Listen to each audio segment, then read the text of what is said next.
Hey everyone, welcome to another edition of Reef Talk every Sunday. I'm Steve from RoderTube Reef, and then we have Scott from Mile High Reefers, and we have Mike from 915 Mang on YouTube. yeah, Mike. We finally got Mike. yeah. So Mike's channel is one of my favorites. He does a really good job at his video productions and his narrations and everything like that. So check out his channel if you haven't already. So Mike, on your tank, what are you using for your power heads, for your flow? What do you have? I'm trying to see. I can't really see. What do you got? I have a gyre. Okay. Oh, nice. And then on this side, I have the Jabo RW15. My last video I did with the Jabo, I was gonna throw it away, but I took it apart and I saw it. I cleaned it and good to go. How are you liking that max spec? Those look great. I like it that it's silent, but as far as if you get a little bit of coralline algae built up on it, you're gonna have to clean it because really? the controller it just does a red flash I'm talking not even covered in coralline. So Wow. I like it that it has a feed mode, and I like that the starry eye blending can't get up in there because he likes to get. Yep. Yeah, that's actually why I don't use the feed mode with my Jibo pumps. Is my blennies like to go in there, so Right. I turn them off manually because they have that auto start on them. That way I can be sure nothing's in there before I start the pumps. That's a good idea. I use And then mine. for my cube, I have just the MP40 that I had on this tank. Oh, okay. But it was so loud that I have it turned down on my cube. That's weird that it's loud. Mine, you can't even tell that they're on at all. And you tried to move them a little bit, like, Yeah, I had the spacing correct. I bought a new spacer from Ecotech, which was like $20 just for that rubber thing. try getting rid of the spacers. I don't use the spacers on mine, and it's a much better connection. And if it still vibrates, just kind of move them around a little bit until they kind of like find their lock, and you should be okay. The spacer will cause that. I got rid of mine. I use none, and it's a really tight magnet. Try that. That's cool on that tank. And how long have you had that MP40 for? I got my MP40 shortly after I got my tank. I went all out. I wish I didn't watch so many BRS videos because at the time they were pushing Reef Keeper, and I was thinking Apex, and I just went with the Reef Keeper. So I'm saving up for Apex. All right. That's cool. I like your tank in the back. Do you have it looks like a couple-inch sand bed, so not too deep, just enough for kind of like. It's a 40-pound bag of sand. Okay. Yeah. I like that tank. It's like perfect dimension. That's really cool. Thank you. What are you using for lights? It looks like a nice big T5 setup, maybe. Yeah, I prior to this I had 4 ASO blues, and I got caught up in the hype. I wanted the full spectrum. I wanted all the different colors. So I got an ATI T5 6-volt fixture, dimmable, SunPower dimmable. Oh, nice. I like that. It has one plug, and you just plug it in. You set the controls, what time you want the 10x to sunrise, sundown, and so I might play around with the color bulb combination later on. Haven't got my income tax yet, so. Yeah, right. I did, and guess where it went? An MP40. And a protein skimmer. And a protein skimmer. And then now I'm done forever. Till next week. Yeah, we'll see. So, what? So that you said that's in your kitchen, right? Right. Yeah, that's cool. I like that idea. My cube is like a couple feet away. That's in my dining room, my living room. Yeah, that's cool. That's like the perfect spot. You want to have it where you can see it and enjoy it. That's why I didn't put mine in the basement, because I'm not down there too much, you know? Like whenever I get a 240, it'll probably have to go in the basement, right? Because, Scott, you've got your 210 above the basement, of course. Yeah. So, and it's fine. I just don't want the floor to give out. And it won't, but, it's just stuff you think about. Like, how much further can I... You can always call a structural engineer and have them check it out for a small fee. Yeah, right. You got to find someone who's good, though, Not like someone who's from, like, a Reef store. Oh, yeah, it'll be fine. Yeah, Crash. gallons, it'll be fine. Yeah, it'll be fine.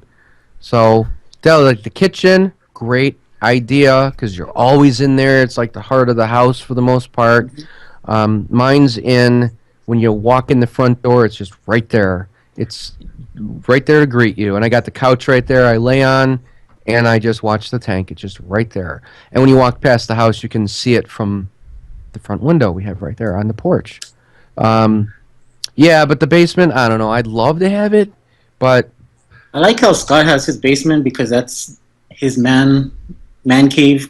He has all his sump stuff, equipment, pumps, frag tanks. I love that. I wish I had a basement. The big thing about what I like about my setup is it's a concrete floor with a floor drain in that room. So I don't have to worry about making a mess down there. Right. So the other day when I was doing my my cleanup crew, I could just take the cleanup crew out and then throw the bags on the ground next to the drain and not have to worry about making a mess at all when I was vacuuming stuff out. Who cares if water gets on the floor? Right. So if you got the option to have a floor drain available, it's well worth it. It is awesome. I mean, I've got my quarantine tank in the basement on top of carpet, but 3 feet past that is the storage area, which is just all concrete. And when I was moving that Nassau from its bag and doing the whole quarantine thing, I did it in there, and I got a mess on the concrete, and there's water running, and there was a hole in the styrofoam box they put him in, so it's leaking all over. I didn't care because it was on concrete. So concrete is awesome for that reason, for working with. And then, of course, I'd have to, if I got the bigger tank downstairs, I'd have to have a plumber come in and plumb some lines because I've got no running water in the basement. Yeah, and 5-gallon buckets up and down. Yeah. I have so many buckets. See, with my system, I never carry a bucket. Yeah, you've got water plumbed down in the basement, right? Yeah, I had to do that. I mean, the pipes were there, so I had to cut into it and make it work. But exactly right. It wasn't bad. Yeah, just make sure you cut into the right one. Actually, I had my dad do it. Made it really easy. Right, exactly. I'm terrible at soldering pipe. Yeah, so then it gets out of control. It's like, yeah, I'll get a 28-gallon nanocube. That's awesome. And then, well, maybe I'll get a 75. And then maybe I'll do this. And then all of a sudden you become Scott and you've got sumps in your basement and lines coming through the ceiling. It's out of control. It's too much. But it's easy. I don't know if you guys saw that Samuko, I gave him a shot on the last video, where he turned his bathtub into like a platform to hold all his RODI water. No, I didn't see that. Wow, that's cool. Is he single? No, he's married, and I think he has a little kid somewhere. What? Yeah, check him out. He does a good. Yeah, I've seen his videos, but somehow I missed that one. He's got an awesome wife then. Man. Yeah. Part of how that wouldn't fly in my house. Part of how I get away with my system is it's in the furnace room.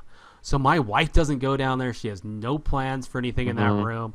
So she doesn't even realize that it's all there. I mean, she knows about it, but it's out of her vision. Man, that's just too much. I have to draw the line.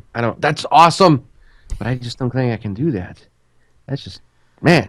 How many of you other guys put in comments? Who else has a sump in your basement? I've seen videos on that. And it's cool, but man, that's just... did you guys see the Leo Potts video? Oh, that was painful. The tank? Oh, man. Does the what? Horrible.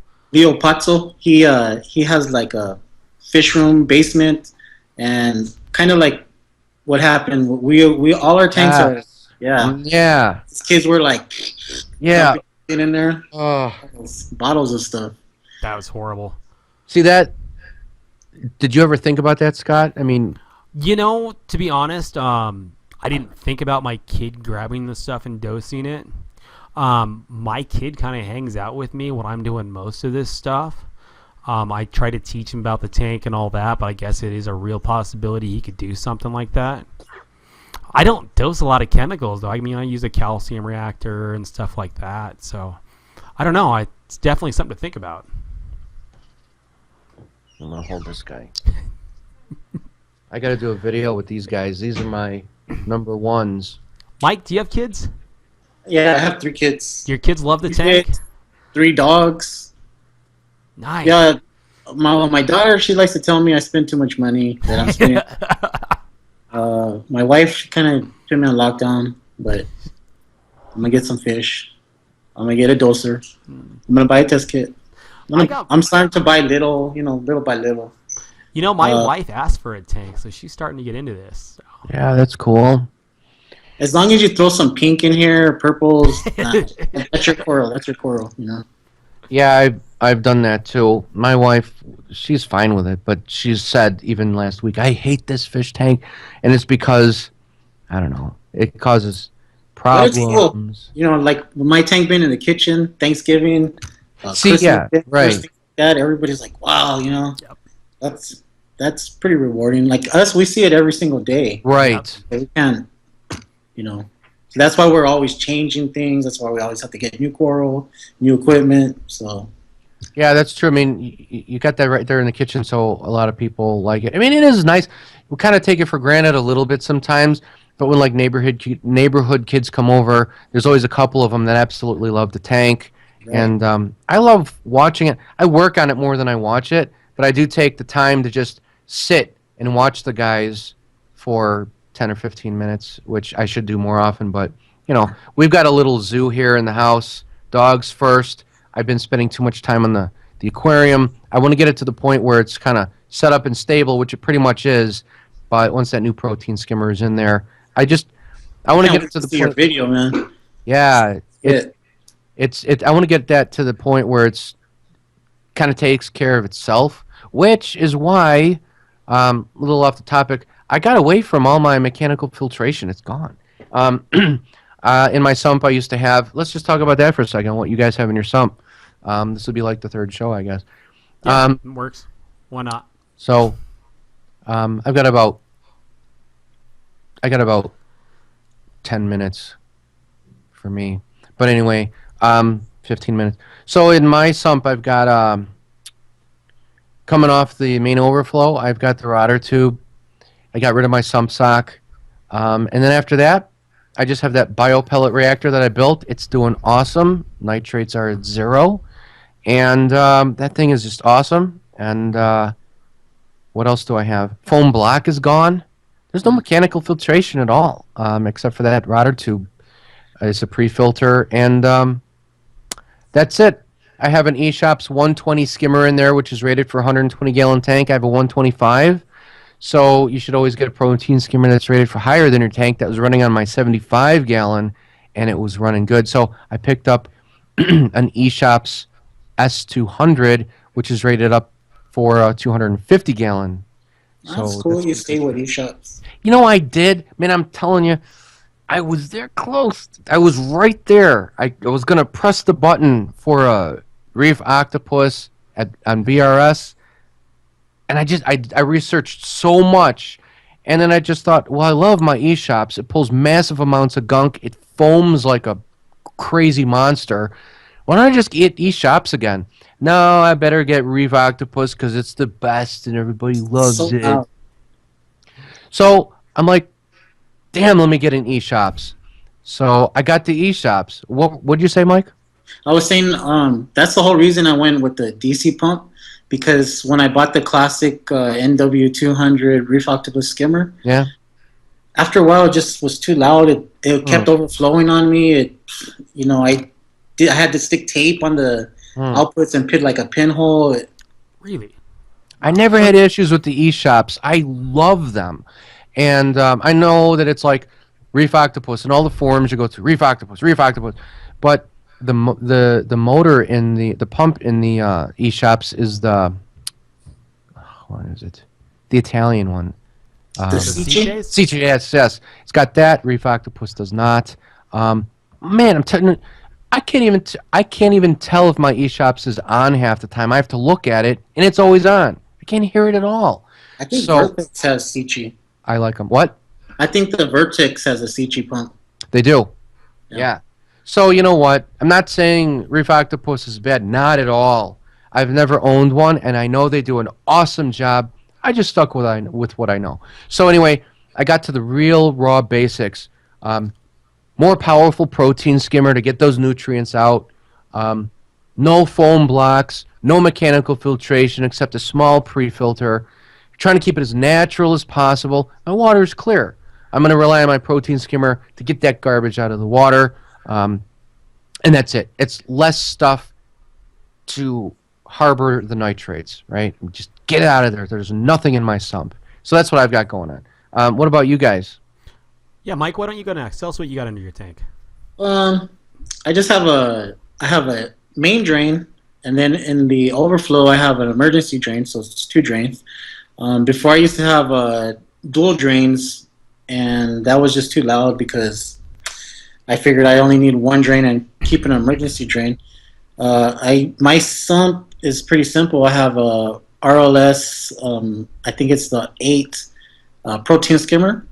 It's a DC pump. I like it because it has like a little feed mode. I don't actually use it to feed, but I use it to so I can collect the collection cup.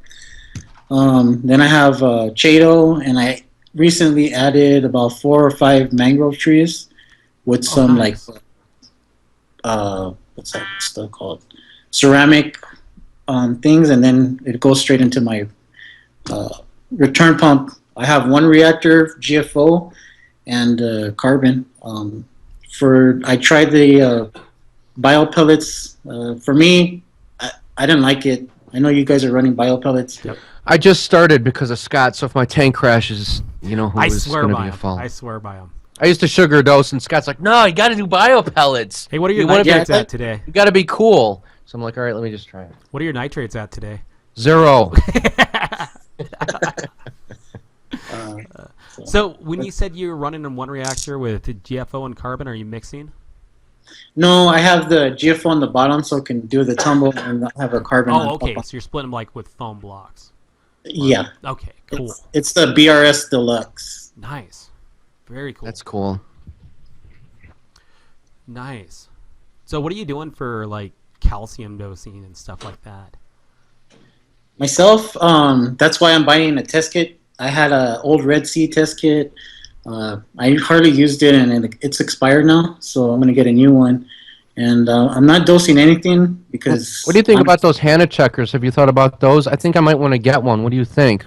Actually, my buddy Tim, he gave me alkalinity Hannah and I think a phosphate Hannah for free because he didn't like them. I haven't used them yet. I need to buy the reagents to refill them, but I'm going to give it a try. I think I'm going to get the alkalinity one. I got the Red Sea test kit.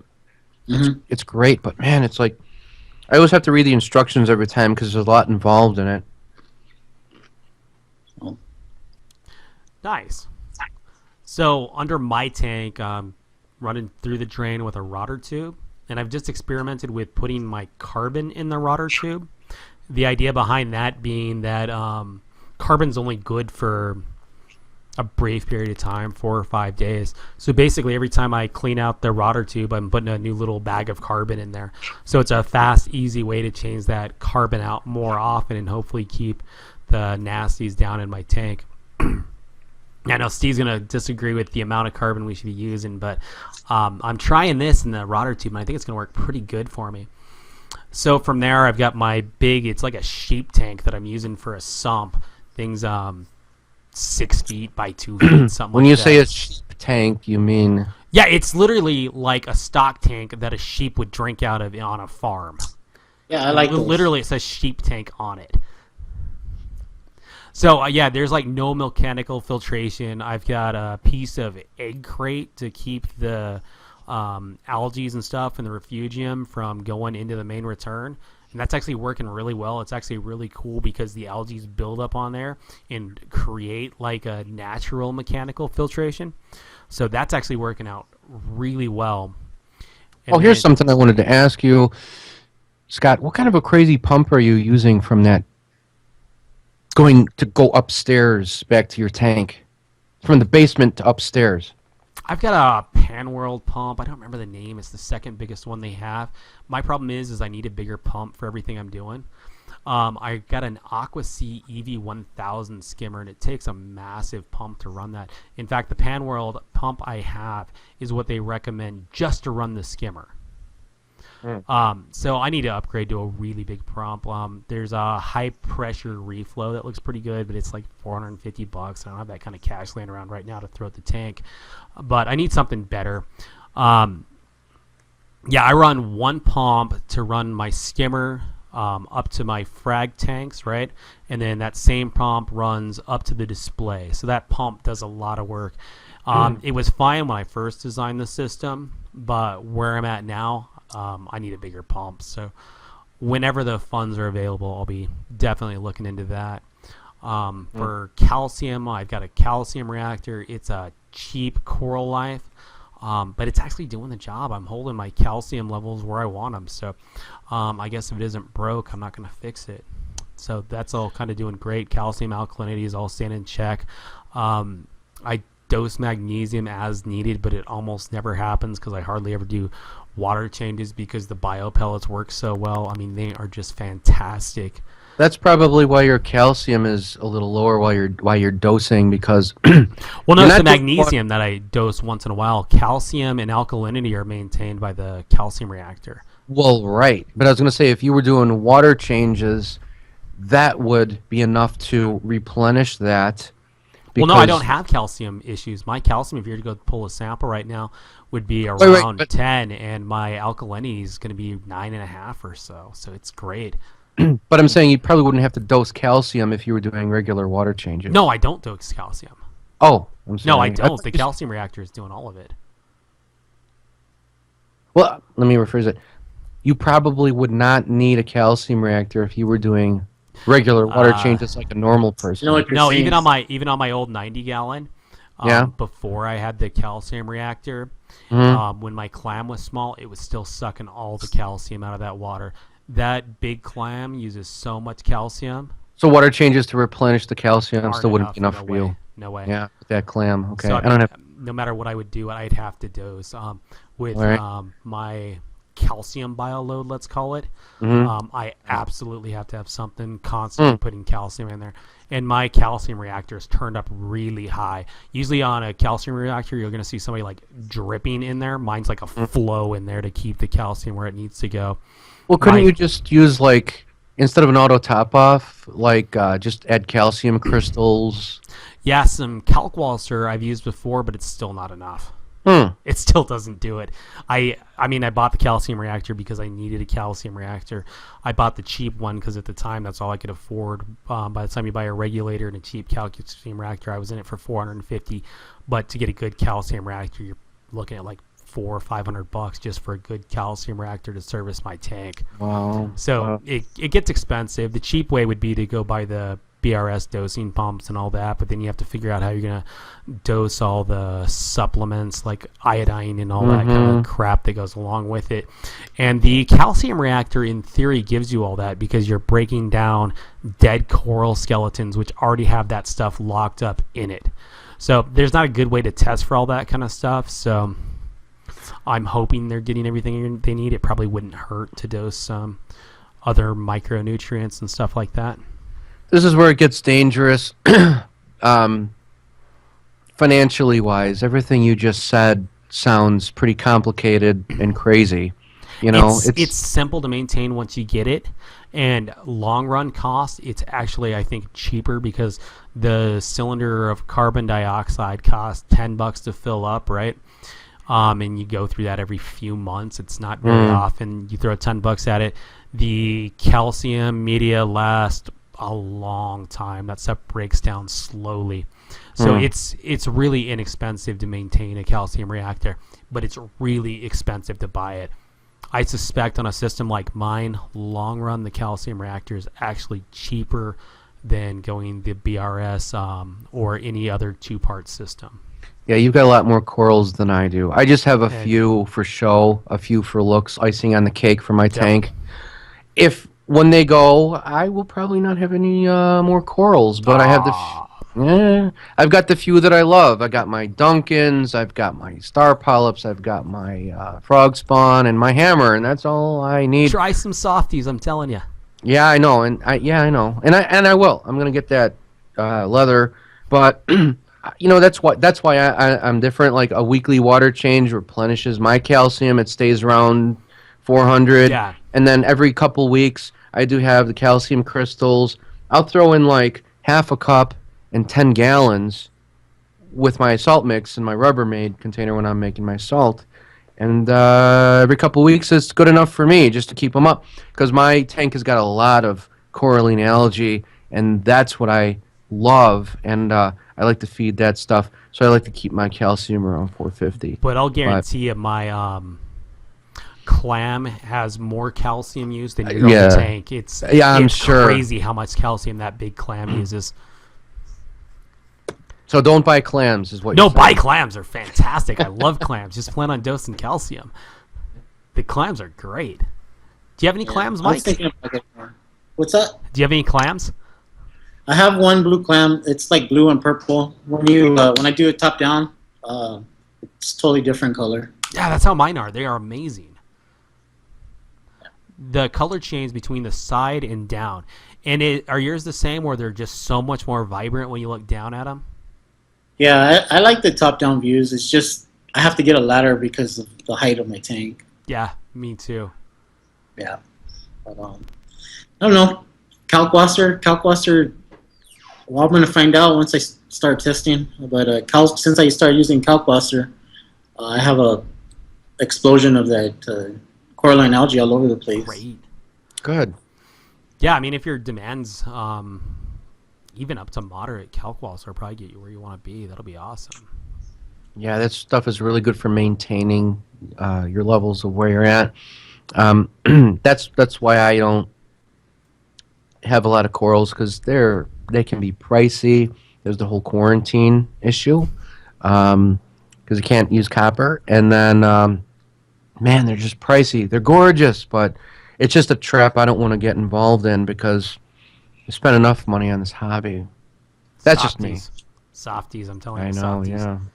Yeah. Softies, Zoas, Pallies. I had some Zoas once. I love those guys. They're really cool. In fact, you know what? With the Zoas, check this out. I had a gorgeous Zoa in my 28 gallon, and when I had that first ick outbreak, wiping out my fish, actually it was marine velvet.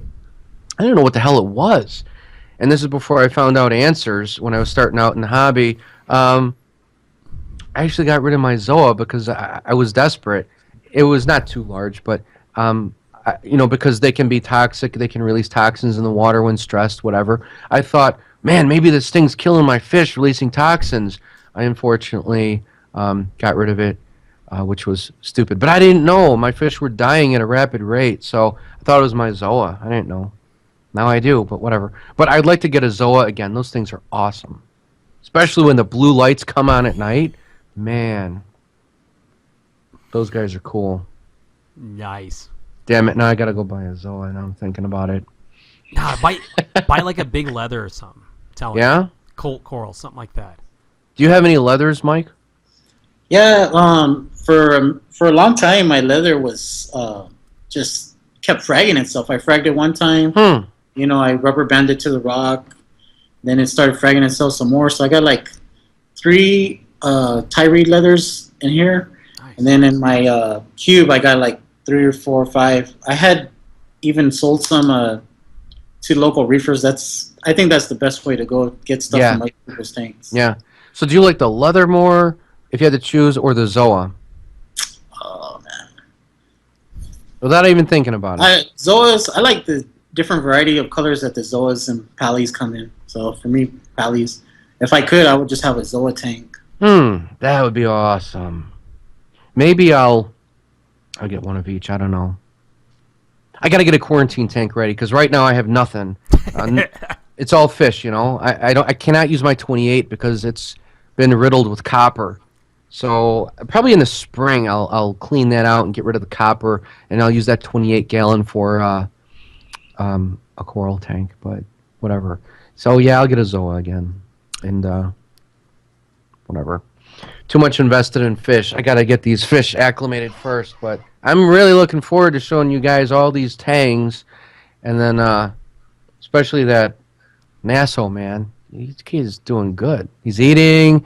He actually took some nori out of my hand last night. So Nice. yeah, I was telling Scott, I'm man, I'm tempted to put that guy in there now because he looks so good, but I'm not. I'm gonna wait 3 weeks total and make sure everything's cool, and then I'll have a video for you guys. I'll get more video of him in the QT. He's doing really well. But yeah. So as far as fish, Mike, what do you think will be your next one? I'm gonna for sure look for a powder blue tank. That's gonna be soon, you Those are think? beautiful. Yeah, I'm kind of itching to get a powder blue. Powder blue. Now that I know about the yellow and purple, I'm gonna look for the purple next, and if not, I'll get a yellow tank. Yeah. Yellows are cool. Yeah. Yellow tanks. I would love to do some anthias. Like healthy anthias. Bunch of bunch of nano fish for the cube. So Nice. just have to tune in. Yeah, definitely. I look forward to it. I mean, I love you got your pair of clowns back there, and the blue tang, the regal is just beautiful. That's one that I really do want, and I was right there when I got this NASA. I'm like, I'm gonna get that blue tang, but I haven't had the best of luck with tangs. The ones I have been getting were sick, and then the other one died, I think, because of the copper poisoning. If I had to guess, I don't know for sure, but I love the blue tang. The thing I don't like about them is they stress so easily. They freak out really easily until they get to know you, in their feeding schedule. Then they're good. But I will have another one someday. Not in this tank. Yeah, watch. I'll probably have one. No, it's too much. But when I get that 210 or 240, I mean, in the basement, yeah, I'll probably have it in there. But yeah, that tank looks really good. Move a little bit to your left and right, Mike. I want to get a nice view of that whole tank. I just want to see it. Yeah, I like that. Yeah, that's nice. The aquascape's really nice, too. I like the two island effect thing is going on, and one thing that I think is really Yeah. cool is that branch that kind of connects them. I think that looks really cool. Is that GSP on there, Mike? It is. It's like green hair. It's the long GSP though. They have Okay. it's pretty sweet. I don't know if you guys remember Pedro Navarro. If you guys checked him, Yeah. I think his channel's called Mr. Beard.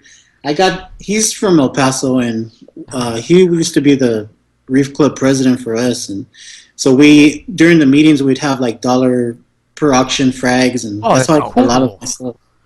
That's really a good idea, and it's a lot of fun, too. And I love how your tank is set up. That's kind of similar how mine is set up. Not much rock. It gives them a lot of swimming space. I like that. That's cool. I like that. I'd like to have more rock, just to build it up a little higher. But I for the fish, I'd like to just give them a little more swimming space. That looks really good. I like that. Yeah, I really like the center overflow too. If you're gonna have something custom built, I think that's the way to go. I think that looks awesome.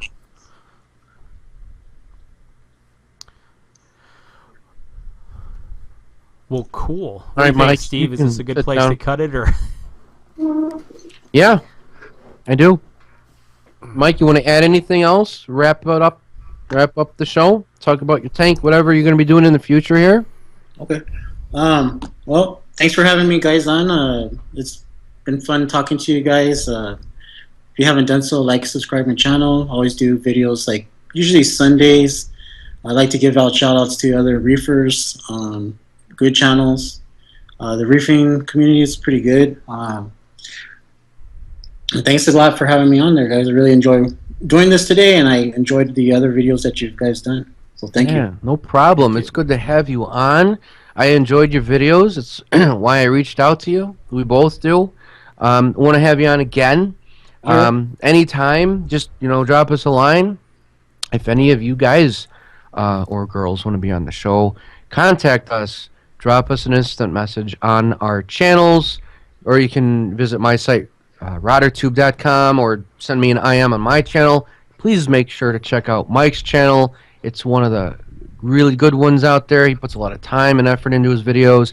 915 Mang, M-A-N-G. Check out Mile High Reefers. And then you know what my channel is. That's it for this episode of Reef Talk. I want to say that I'm glad that you guys really enjoy this show. We get a lot of great comments on how much you love them, and that's why we do them. And that's why we want to have guests on the show. And it's a lot of fun, and thanks for watching. Yeah, I just want to say I've been a long-time subscriber of 915 Mag. I watch every video that comes out, so if you haven't checked out his channel, check it out. It is really cool. And I'm going to be at Reef Stock on the 28th, so if you're running around Reef Stock, I hope to see you there. So Cool. Thanks for watching this episode of Reef Talk, and we'll see you on the next one.